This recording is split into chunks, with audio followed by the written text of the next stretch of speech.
Hello, and welcome to the Still to Be Determined podcast, the podcast that follows up on topics from the YouTube channel Undecided with Matt Farrell. I'm Sean Farrell. I'm a writer, I'm the older brother, and I ate raw garlic this morning with my breakfast, so I apologize. With me is Matt Farrell. Matthew, say hello. Hello, everybody. Hi. As usual, wanted to remind everybody that there are a number of ways to support the podcast. Thank you so much for listening. We appreciate our listeners. We appreciate our viewers on YouTube. We appreciate all the commenters, the subscribers. And if you'd like to support the podcast directly, as some of our listeners have been, you could visit stilltbd.fm. There's a link in the middle of that page that will help you find the jar on the bar that lets you throw some coins in. Some of the recent comments in our last episode have been a fun take on some of the questions I raised. There was one from Roger Starkey. He pointed out that my confusion around what a replacement for a combustion generator would be, a solar generator, which I couldn't figure out what that would be. And Roger pointed out, Sean, in the RV off-grid market, units now described as solar generators consist of a portable lithium battery pack combined with an inverter to convert DC to AC. The generator is connected to the rooftop solar on the vehicle. Thank you, Roger, for filling that in for me. Thank you, Roger. Thank you, Roger. Zachariah Stovall wrote, and this was going back to the Stirling engine. Haven't heard of this before. Seems like a cool project to do. Making one myself. Making one yourself, Zachariah. I hope you reach back out with the results of what you're building. I think that building one of these sounds really cool, and I would love to know what sort of progress you make in that. We also got a comment from Bill Busser, who had responded previously to my reception to WandaVision as I made my way through the series. And he had written previously that he was having trouble finishing the first episode, and I had tried to give him a little nudge to keep going because the show definitely picks up steam.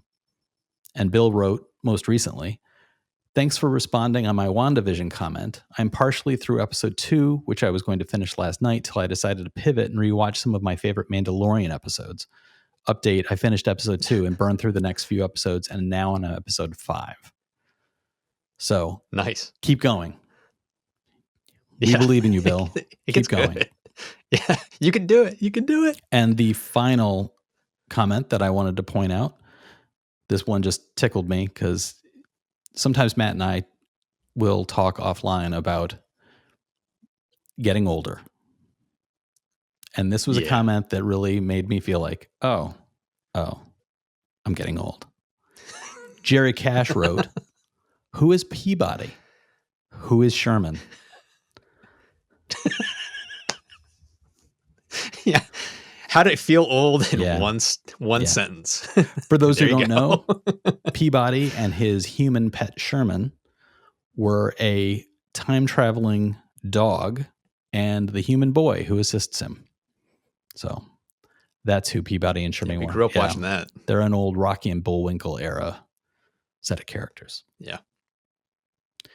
So today's episode, we're going to focus on exploring Hyperloop, the future of renewable public transport. ?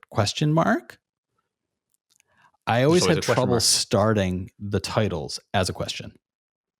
Hence, I end up with actually just saying question mark. This is from March 23rd, 2021.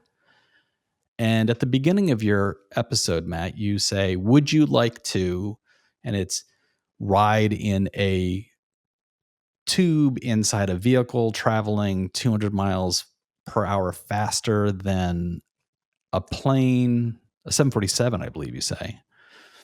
Yeah, 747. So the short answer is no. Exactly. It sounds terrifying. It sounds absolutely terrifying.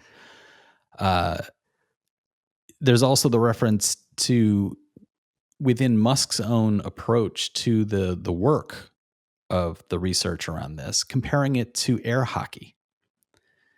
And that comparison does not lend itself to thinking, oh, that sounds like a great idea.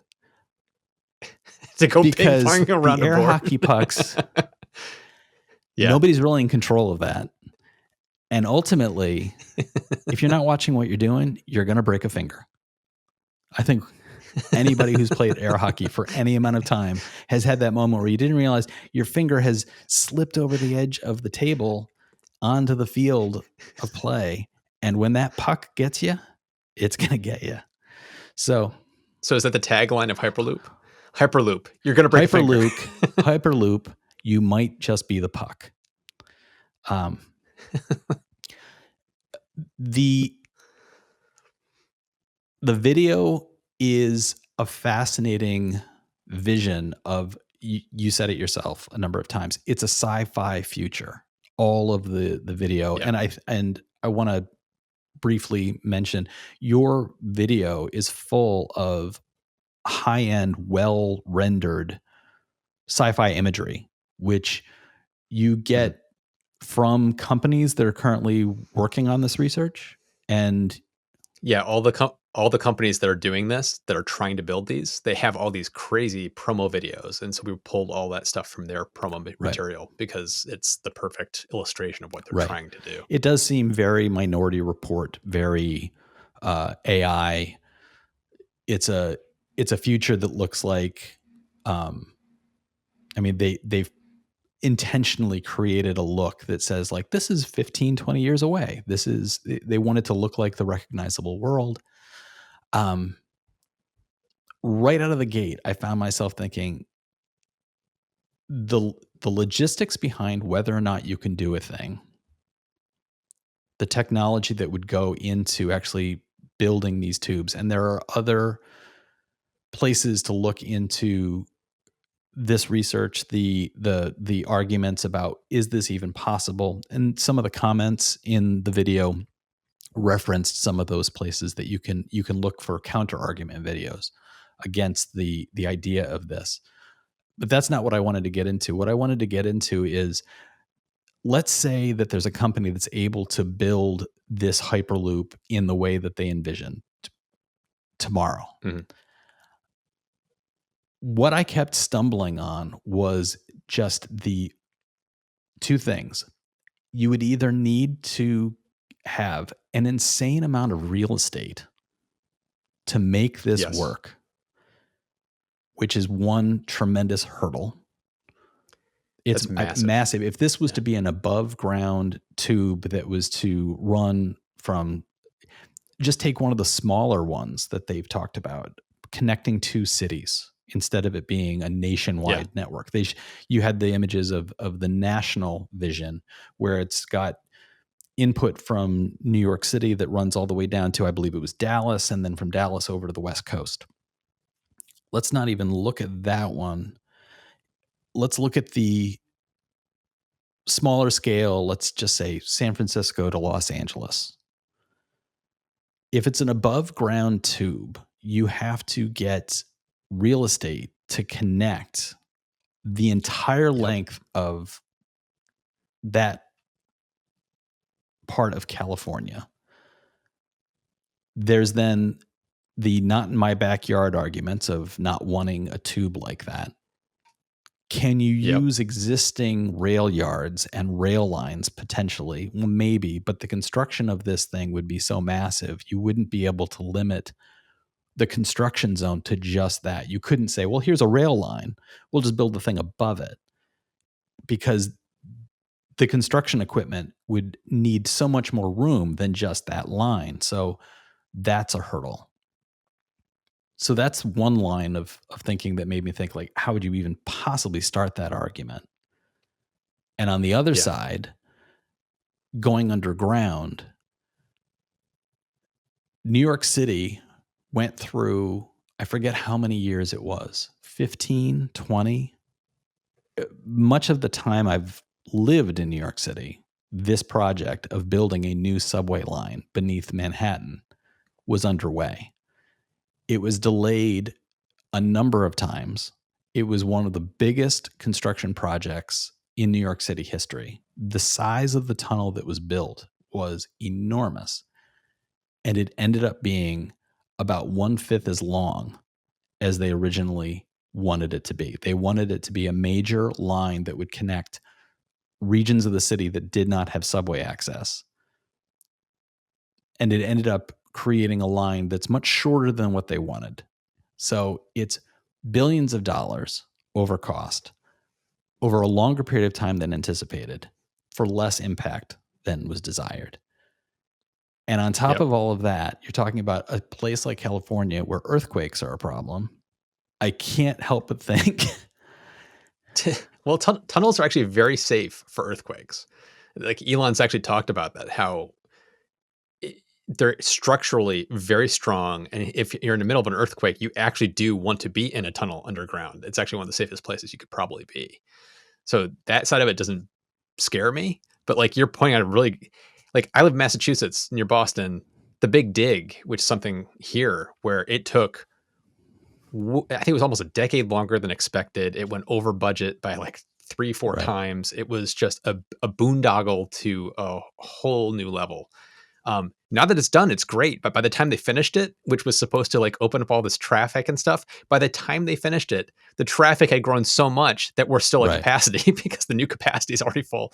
So there's like so many problems with this kind of stuff where I kind of tried to hammer that home in the video. It's like I didn't touch on the whole eminent domain and like getting the property rights to even build these things above ground, because it just seemed kind of obvious to me. So I just kind of like skimmed across it, but I kind of hammered home the costs of like where Elon was like, oh, it's going to be about X amount of dollars. Like, I can't remember how many billions of dollars he said it would be per mile. But in reality, these companies that are actually trying to do it, it's like even their estimates are way higher than what he was predicting. And then just based on what you're talking about in New York and what I've experienced here in Boston, you know that that price is going to be even bigger, because it's like you don't know what you don't know until you try to do it. And so it's just one of those costs are just going to be exorbitant. And just think about like maglev trains in Japan. We've been trying to build bullet trains here in the US for decades, and we still don't have one, because it's just there's so many logistics and so many like little edge cases that you'd have to deal with just between the different states and cities, and to build it, it's like if we can't do a maglev train, do you really think we're going to be able to get a hyperloop done in the United States? It's like, just from logistics, it's like, no. It's like you're going to see this stuff probably in Korea and Japan before you'd see it here, because we can't come together in that kumbaya moment to agree, yeah, let's do this thing because it's going to be better for everybody. It's just, that's part of the reason I skimmed across that a little bit. The other side of when you brought up the building on top of tracks, I didn't bring this up in the video either, because once again, it felt like you might be whipping a dead horse, but these hyperloops can't do sharp turns. God help you if they try. if you're going 700 miles an hour, you can't just go whoop and do like a hard right. It has to be very gradual, slow arcing turns because of the speed you're going at. And imagine the G-forces you'd be exerting on the people inside the tubes. So it's like there's all these things about you wouldn't be able to map it to existing train routes because they might do too much turns that the Hyperloop couldn't replicate. So they have to go more of a straight line or a slow arc. So there's so many logistical nightmares you'd have to overcome with this. Yeah, the interior of the train ride was another thing that struck me as being very hard to wrap my head around. And I mean, let's be honest, there's a part of me that also just kept thinking about Snowpiercer. It's the advantages of this kind of, ultimately the advantages all boiled down to time. That was effectively what the advantage seemed to be for the user. I mean, I understand societally and on a larger scale, there's are you saving stuff in the environment because you no longer have jets that are burning so much fuel? Yes. And I understand all of that. But on a personal level, it seemed like it boiled down to time and in theory cost. And that's a very personal thing that I just don't think. I don't know that the environmental argument is big enough for the public to embrace something like this, when it would really be to the advantage right out of the gate of a very small portion of the population. The reality being that it doesn't strike me as being every person's desire to be able to go from San Francisco to LA in a 2-hour span. Of course, when it came time to do a trip like that, you would love to have that opportunity. But that really is a certain market, a smaller market that I don't know. Are they looking at this as a consumer thing, or are they looking at it as shipping of goods and services? Is it not really intended for the every person to be able to make a trip? Is it looking at, well, what if it was just filled with cargo canisters and shipping goods around the country was cheaper, as opposed to looking at it as a person conveyance? Yeah, I think the companies would say they want it both ways. I think in reality, what you'd probably see is freight is the primary thing to start, because I don't know how many people are going to be comfortable getting in a pressurized tube that could rapidly Yeah. decompress. Like I pointed out That in the one video. shot that you have Uh, of the tanker that decompresses, yeah, it's nightmarish. it's It's horrifying. nightmarish. I mean, you just think about the reality Yeah, of, like I mentioned, Snowpiercer. You have the crash in that movie, and it is depicted as the terrifying reality of the crash is that it goes on for so long because the train was moving so fast, and that is the mhm. terrifying moment.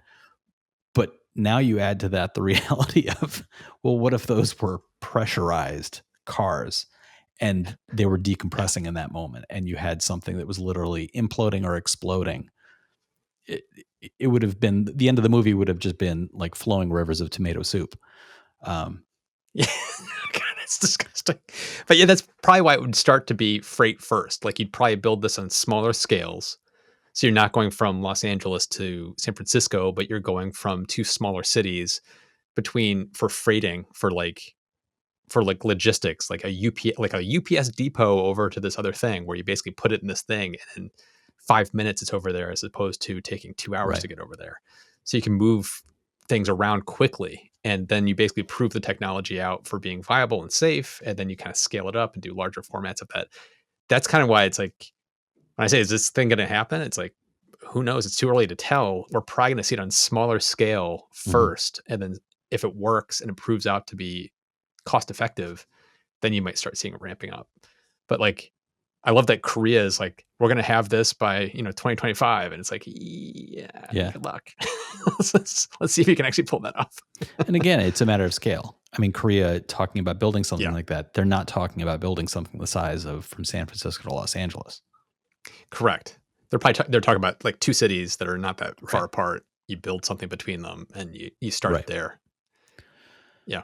Same thing with Japan and the maglev trains, the bullet trains. It's the same thing. It's a much smaller island. It was more logistically, it was easier for them to pull that off than something like in a large country like the Right. United States. So I started thinking as I was watching your video about, as I mentioned, there were moments as I was watching it where I was like, oh, the logistics of real estate alone would be a nightmare. The Hmm. logistics of digging a tunnel when, like I said, I lived here in New York when they were just trying to dig a single subway line, and it was 12 years of like, we went another 17 feet. And this is something that is historically evident. When the Brooklyn Bridge was first built, it was built to be a boulevard in the sky with the intention of being, this will open up all that real estate in Brooklyn for all those workers in Manhattan. The people who are currently living in the tenements in southern Manhattan will now have more room to live in Brooklyn. By the time the bridge was actually built, they were like, okay, that bridge is already at capacity. We need to build Yeah. another one. And they started building the Manhattan Bridge. They were like, this is going to solve all these congestion issues, because it's going to, all those people who are trying to get across the Brooklyn Bridge will now have this bridge.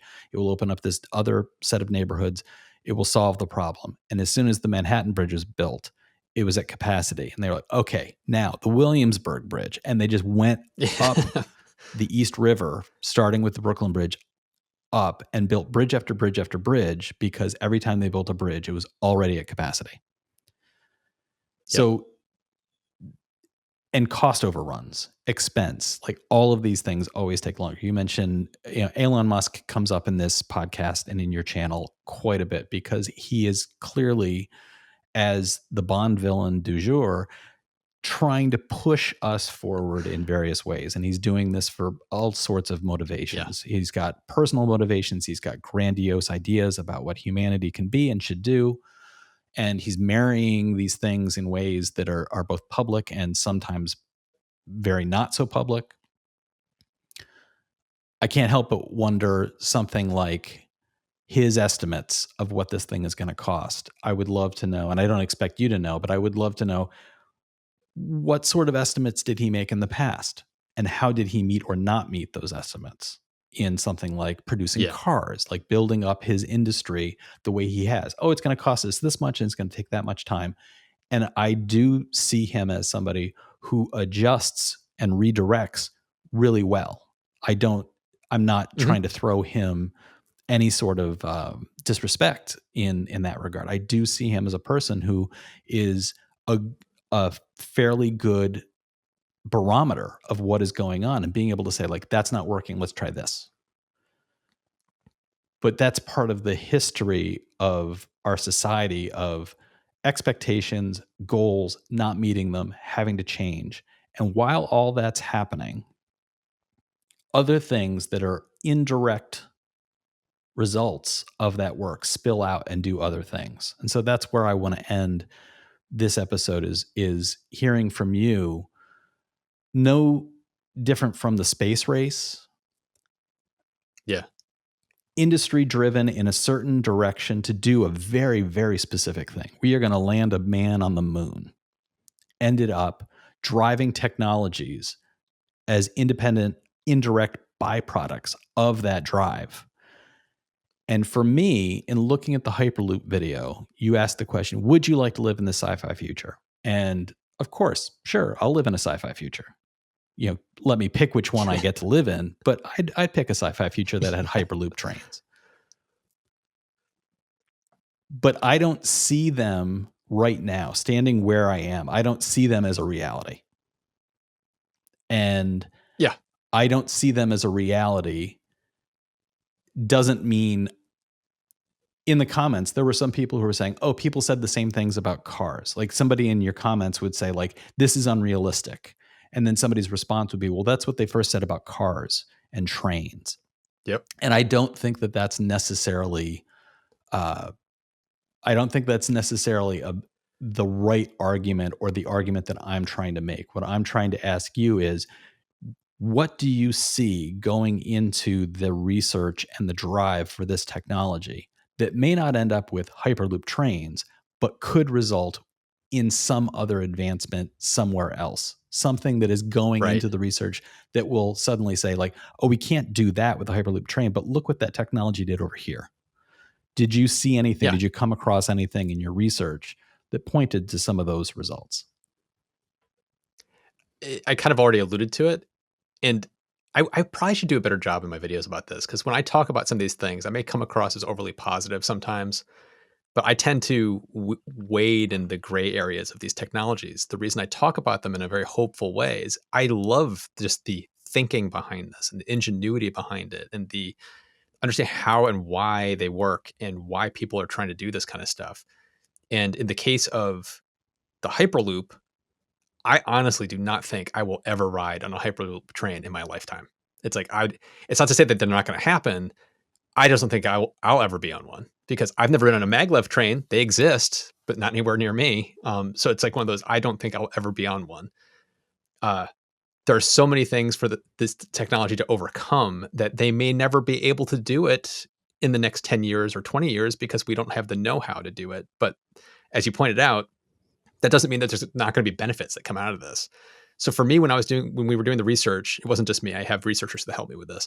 When we were doing research around this, the things that jumped out at me were, this is basically just a glorified gigantic, like pneumatic tubes. Like, you know what I mean? Like you're going to the bank and you put your thing in a little thing and you put it in the thing and it goes boom, it goes away.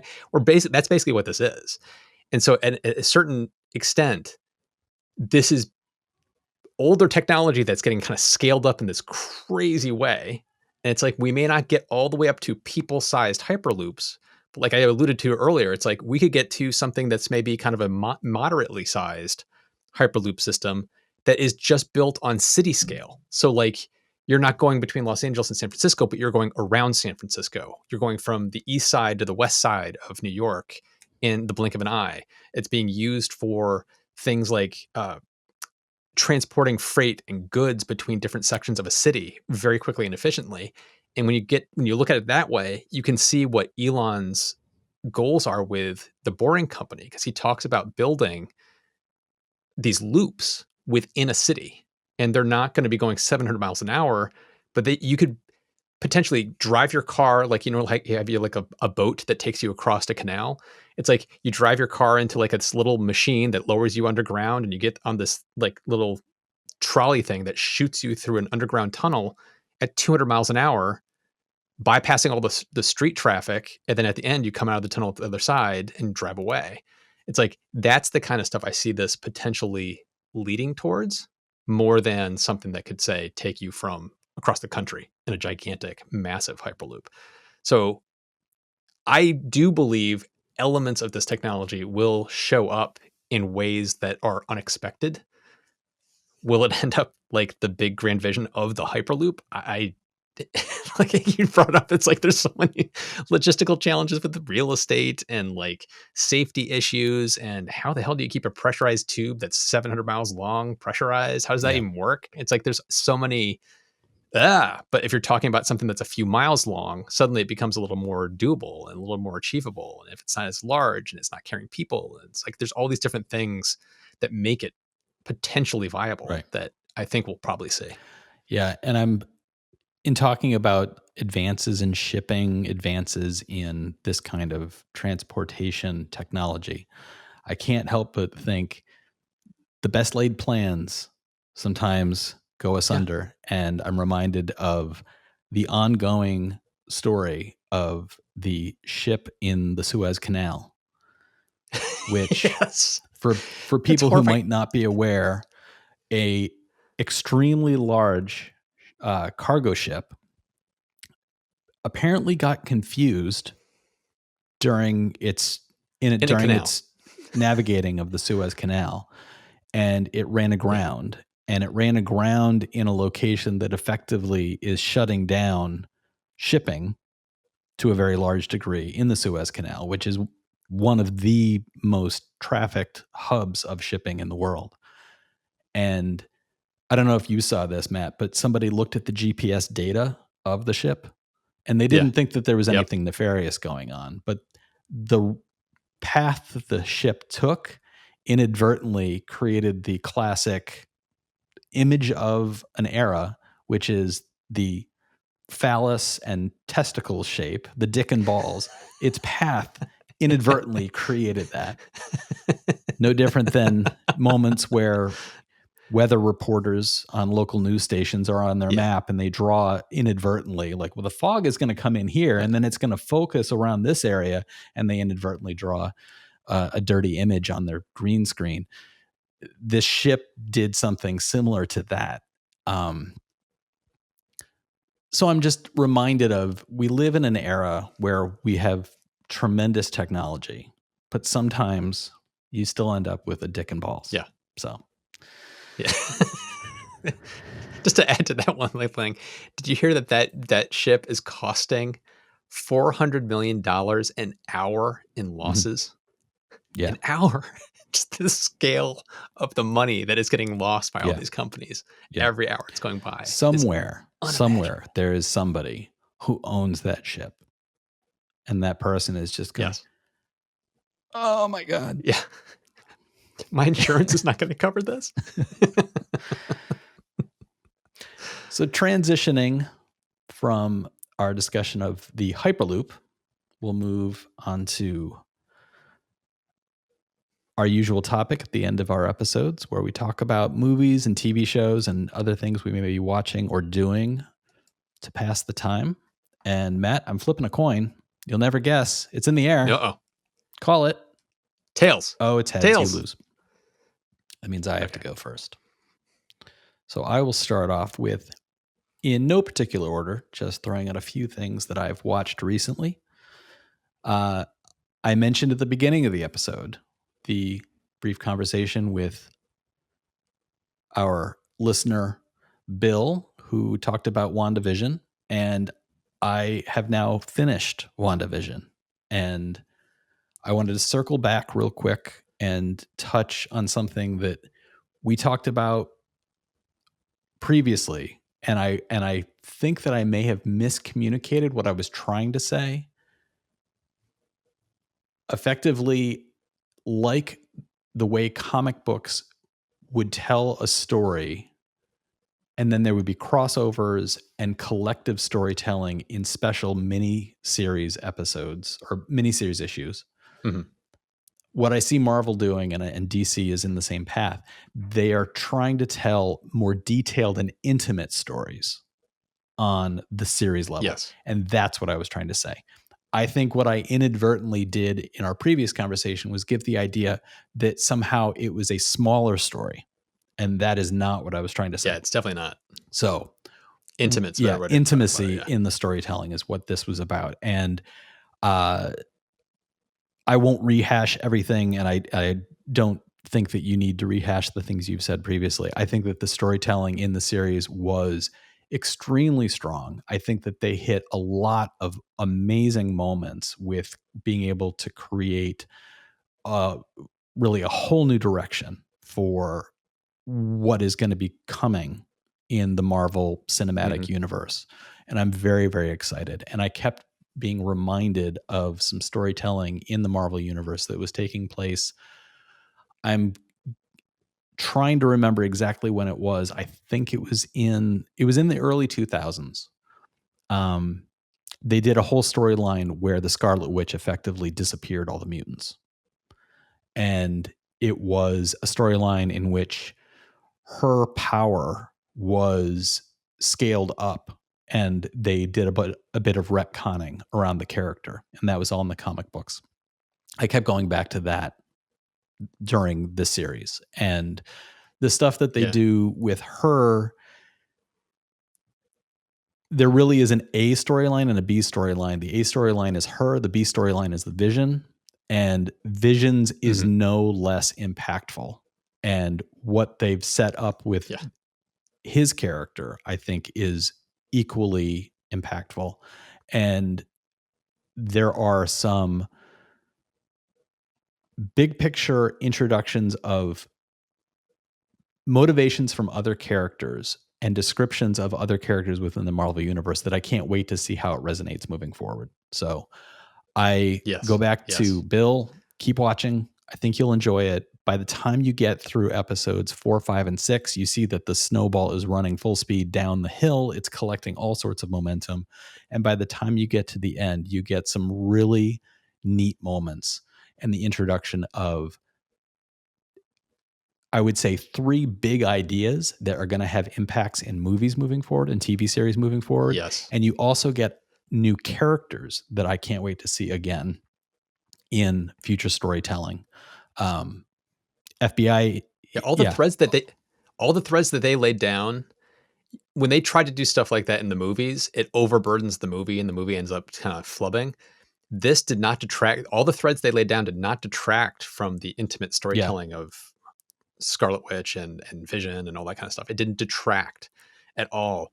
And it's kind of genius how the way they weaved it in. And so when it's all said and done, I am genuinely excited of like, wow, there's like a dozen things they laid out and new characters and major plot lines that it's like we're going to see in the next movies with Doctor Strange and all this kind of stuff that's going to unfold. That's going to be really cool and exciting. And it's just, it was so brilliant. 5 or 6 years of storytelling from now will have its origins largely here. And I think this is I think really, really exciting. I think I was very impressed. Another thing I wanted to mention, the Polyplat filmography watch continues. Still going. We are now we're past the halfway mark, so we're going to be finishing it up in probably a couple months' time. But the most recent film was a little film. I don't know if our listeners have heard of it. It's called Say Anything. Oh, geez. And I mean, I'm not going to say anything. I don't have to say anything else about it. It's just like it's Say Anything. And if you grew up in the 80s, this movie is like ingrained in all of us. my girlfriend was, we use a couple of different apps to look for films that are streaming and where we can find them quickly. And like, you can look something up on one of these apps, and like Just Watch is one I like using. And you can look up a film and it'll be like, it's on these platforms. It's available here. And that includes not only streaming apps, but also rental sites and purchase sites. So it's a good way to, you don't have one app that is, like Netflix is not going to tell you what's on Hulu.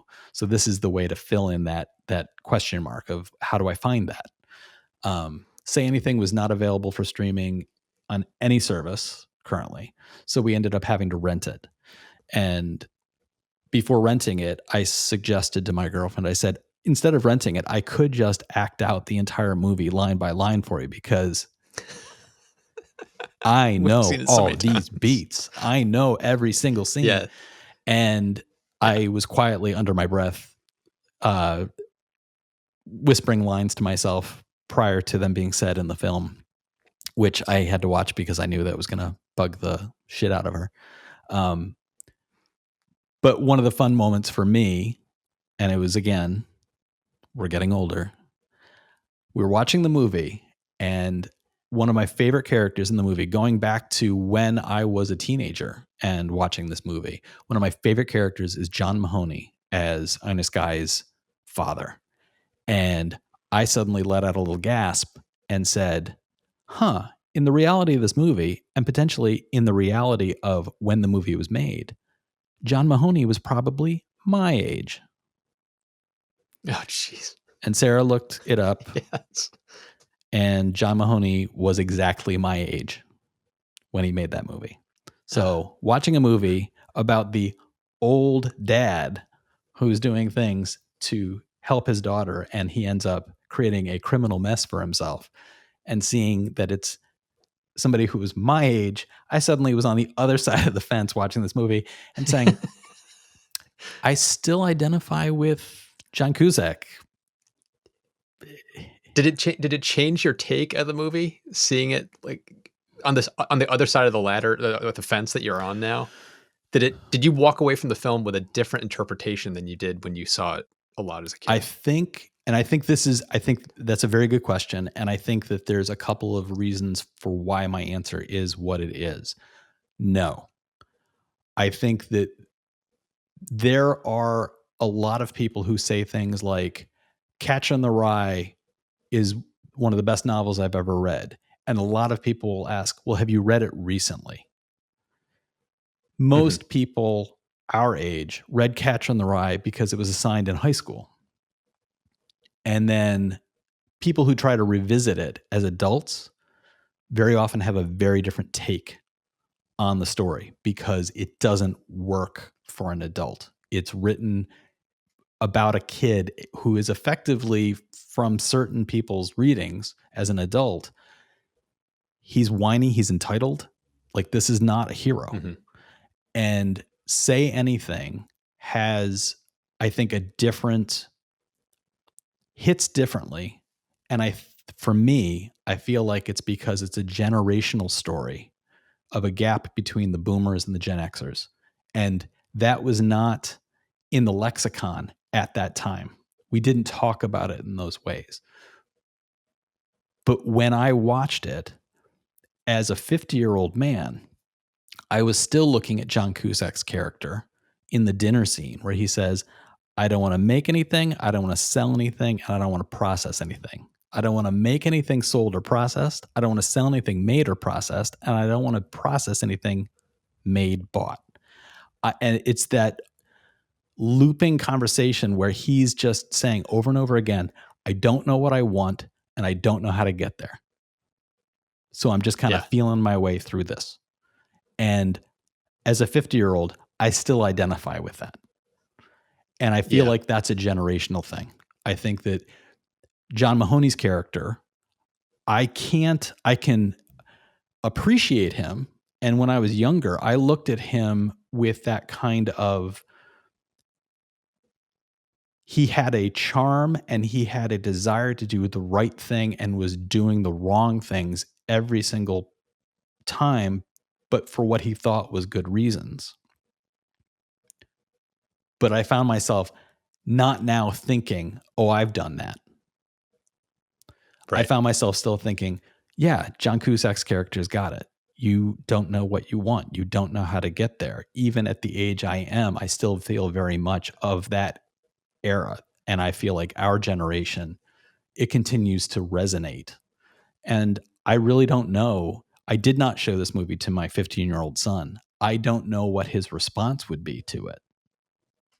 I really don't know. But I really enjoyed watching it. I think as a movie, it still holds up, and maybe it just holds up because it's so nostalgic for me, but I did enjoy it. So those were the two things I wanted to talk about today. Yeah, the one thing I'm going to bring up, it's kind of related to WandaVision, is the new Marvel show. I'm really enjoying what Disney is doing right now because it feels like the Friday nights, I mean, Fridays now, for probably from now until Armageddon, are just going to be a nonstop stream of, oh, new Star Wars show for the next 8 weeks. Oh, new Marvel show for the next 6 weeks. Oh, a new Star Wars show. It feels like Fridays are just going to be like a joyous weekend day of, oh, a new fun Disney thing is coming on Disney Plus. So I'm enjoying that ride right now. The Falcon and Winter Soldier started up, and we're 2 episodes into that. And I don't know if I would say I like it as much as I liked WandaVision at this point, but I like what they're doing. And I don't know if have you watched it yet? I was focused on finishing up WandaVision, and I wanted to start that show this coming week. Because this is not going to give anything. I'm not going to give any plot away, but my jaw dropped in the first 10 minutes of the show because I'm watching the show going, how much money did they spend making this? Because it looks like there's an action sequence that happens in the first 10 minutes that looks like anything you would see in any Avengers movie, in any superhero film. Crazy special effects, like just action-packed sequence that was like, what is it's like Disney coming out and just like flexing and their shirt rips open like, look what we can do. Do you think it's being filmed in the same way that The Mandalorian is in front of that? I would not be CG surprised screen? because it's all Disney. I would not surprise me if they're doing similar things, because the scale of production that they are pulling off on TV shows, which rivals films, Disney is basically setting a new bar for what's expected out of TV shows from here on out.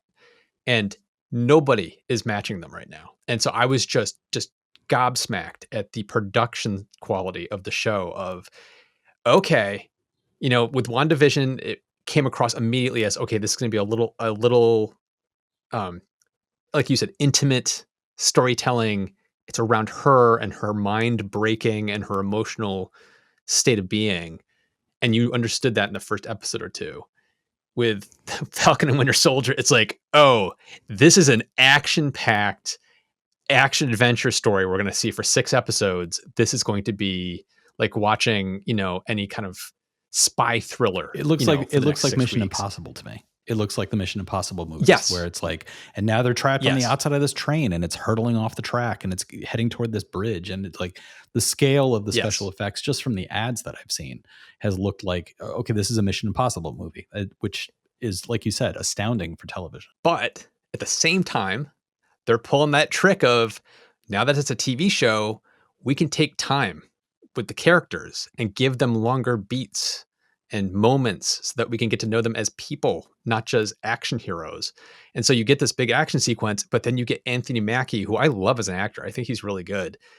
You're getting a story that's being told that is hammering a point across about the difference in people's perspectives of life, of what it's like to be Black in America, and how he's viewed and how he recognizes how he's viewed, and struggles of his family. And it has something to say. It's not doing it in a way that's jamming it down your throat, but it's I am so impressed with the social message it has, as well as just being an incredible action film. And then also having this great relationship between Bucky and Falcon, with the two of them not exactly getting along. And they have this kind of lethal weapon kind of like, yeah. they kind of have a grudging, respect for each other, but they really don't like each other. And so there's this constant competitiveness between the two of them. So there's a lot of humor that's starting to come out of that. You're getting to understand Bucky like in a way that you don't get in the films. And like the whole thing of Captain America giving the shield to Anthony Mackie, saying, "You're the next Captain America." And basically he's saying, I don't think I deserve it. He just basically backs away from it. And so you can tell this entire show is going to be dealing with the ramifications of that choice of him basically saying, I don't feel like I'm worthy of being Captain America, and what comes out of that. It is such a cool show. I'm not saying it's great. I think it's still finding its footing, and we're 2 episodes in. So it's kind of like where WandaVision, it took like 3 episodes before it was like, okay, I get what you're doing. I have a feeling the same thing's going to happen with this, where it's like halfway in, we're going to start to feel like, okay, I see what they're laying down now. But it's a fun, just action-packed show. I cannot be more excited about what Disney is doing. If this is what they're going to be delivering week in and week out for the coming years with all their properties, I'm in. I'm perfectly happy to spend my weekends watching every show that they put out because it's so much fun. Yeah, I hear what you're saying. It's the story arcs that they have lined up are very exciting, and I'm definitely on board as well, and can't wait to start that show. So our listeners should tell us what they think. Has anybody else out there been enjoying the Falcon and Winter Soldier, or is it like Bill? Are you still trying to paddle your way through WandaVision? You'll get there, Bill. You can do it. Tell us what you think. You can find our contact information in the podcast description on YouTube.